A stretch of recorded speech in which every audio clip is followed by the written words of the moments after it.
वाढत्या उन्हामुळे राज्यात विजेच्या मागणीत मोठी वाढ आहे।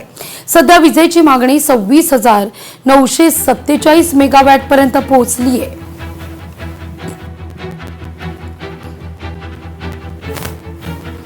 छत्रपती संभाजीनगरच्या नारेगाव भागात 5 महिन्यांच्या गर्भवती महिलेला बळजबरीनं लिंग निदान करून गर्भपात घडवून आणल्याचा धक्कादायक प्रकार उघडकीस आलेला आहे। पती अरबाज सय्यदसह 3 जणांविरोधात गुन्हा दाखल आहे। आरोपींनी पोर्टेबल सोनोग्राफी मशीनद्वारे लिंग निदान करून मुलगी असल्याचं कळताच गर्भवतीला जबरदस्तीनं गर्भपाताच्या गोळ्या दिल्या असा आरोप आहे। पुणे शहरात रस्त्यावर खोदकाम केल्यास महापालिका आता कारवाई करणार आहे। 1 मे ते 30 सप्टेंबर या दरम्यान पुणे शहरात आता या सगळ्या संदर्भात कारवाईला सुरुवात होईल। खरं तर या दरम्यान कोणत्याही खात्यामार्फत किंवा संस्थेमार्फत खोदाई करता येणार नाहीये, खणता येणार नाहीये।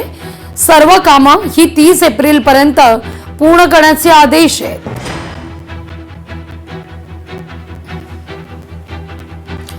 पैठण इथल्या संत एकनाथ सहकारी साखर कारखान्यात कोट्यवधी रुपयांच्या गैरव्यवहार प्रकरणी संचालक मंडळ बरखास्त करण्याचा निर्णय घेण्यात आलेला आहे, अशी माहिती सहकार मंत्री बाबासाहेब पाटील यांनी विधिमंडळात दिली आहे।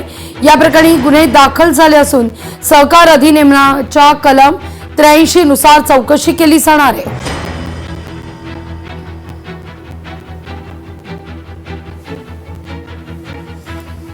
संत एकनाथ साखर कारखान्यात गैरव्यवहार प्रकरण आणि या प्रकरणी संचालक मंडळ बरखास्त होणार असल्याची माहिती आहे।